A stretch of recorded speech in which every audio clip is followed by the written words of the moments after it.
بداو كيبانوا اسماء اللاعبين اللي غادي يخرجوا من الوداد، وجات العروض البعض منهم، والوداد دابا في مفاوضات مع لاعبين يا اما يرجعوا للوداد يا اما يجيو للوداد في مره اللي غادي نهضروا عليهم في هذا الفيديو. وتبعوا من الاول حتى الاخر باش تعرف كلشي في هذا الميركاتو. بطبيعه الحال ما تنساش نديك لايك وسبسكرايب باش يوصلك الجديد ديالنا اول باول. وشكرا لكم بزاف على الفيديو اللي فات وصلتونا ل 200 لايك. هذا الفيديو هذا نوصلوا ل 300 او لا 400. وعلى بركه الله نبداو بالناس اللي غادي يخرجوا من الوداد. اولهم اسماعيل المترجي، ولد المدرسه ديال الوداد، غادي يخرج ليعقوب المنصور. غالبا الصفقه ما غاديش تكلف يعقوب المنصور بزاف، وان شاء الله اللاعب يتالق تماك. لاعب جيد جدا، العام اللي فات كان الاداء ديالو متذبذب معنا، ما عطاناش داكشي اللي بغينا، والمدرب ما كيشوفوش انه داخل في السيستم ديالو، ما غيعطينا والو.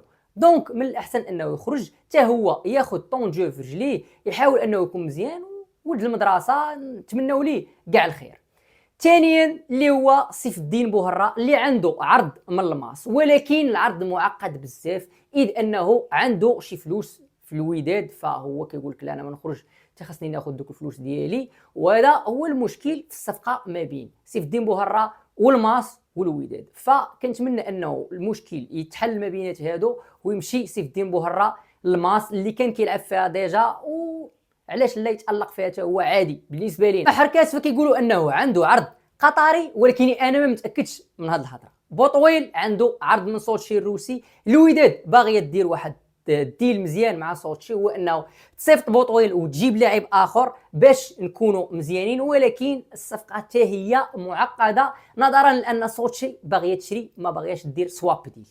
فالقضيه شويه معقده، وكنتمنى ان الوداد تقدر تلقى حل لهذه القضيه، حيت سوتشي عنده ملاعب اللي حنا محتاجينه واللي غنهضروا عليه في النص الثاني من الفيديو. ودابا نهضروا على الناس اللي كتفاوض معاهم الوداد او لا اللي وقعات معاهم. بداو باللاعب اللي وقع للوداد هو الصبار، ولكن لحد الساعه باقي ما شفناش الاعلان الرسمي عليه. زائد واحد الحاجه، الصفقه معقده شويه، وكنتسناو انه من هنا الاثنين او الثلاث عادش غادي توضح الصوره في هذه الصفقه هذه بالضبط. واش الوداد تعاقدوا معاه وغادي يدخلوه في السيستم ديالهم او لا ما غاديش يدخل، لحقيتاش كاينه واحد الصفقه اخرى الا تحسمات تقدر ترون هادشي كامل. مي كنتمنى انه الوداد تعرف تخرج راسها في هاد الصفقات هادو اللي غنهضروا عليهم دابا، واللي حنايا في مفاوضات معاهم. جبران الوداد باقيه في مفاوضات معاه وهو باغي يرجع للوداد، ولكن المشكل الكبير كيكمن في انه عنده مستحقات ماليه كبيره في الوداد.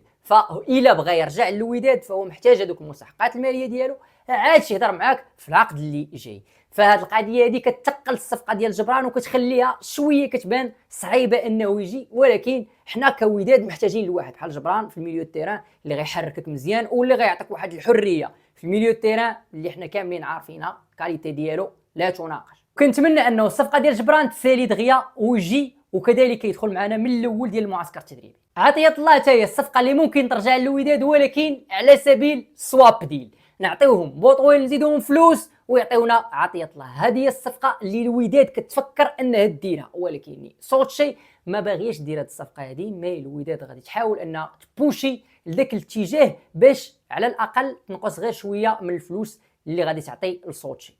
هذه حاجه كتبان ليا مزيانه الا قدرنا ندخلوا بوطويل في الديل هذا ويرجع لك عطيه الله كارير غوش اللي نتايا محتاجه، خصوصا من بعد ما خرج لارير غوش اللي كان عندك في البطوله هو الشماخ مشى الجيش الملكي، فانت بقى لك حل واحد اللي هو عطيه الله. مجبر اخاك لا بطل، يعني ماشي الاداره باغيه ديرها، مي هذيك هي الصفقه اللي مزيانه لينا. كاملوا غادي نتسناو فيه الرد ديال سوتشي الروسي. الصفقه ديال صادق لا قديمه يذكر ولا جديده يعاد. توارقه ما بغيتش تدخل معاك في المفاوضات، لا انا ما غنعطيش اللعابه ديالي، انا كيخرجوا اللعابه ديالي الا سالت لهم كونطرا، اما زعما ما سالتش لهم كونطرا فهو باقي معايا في الفرقه، يوقع اللي وقع ماشي مشكله عندي انا.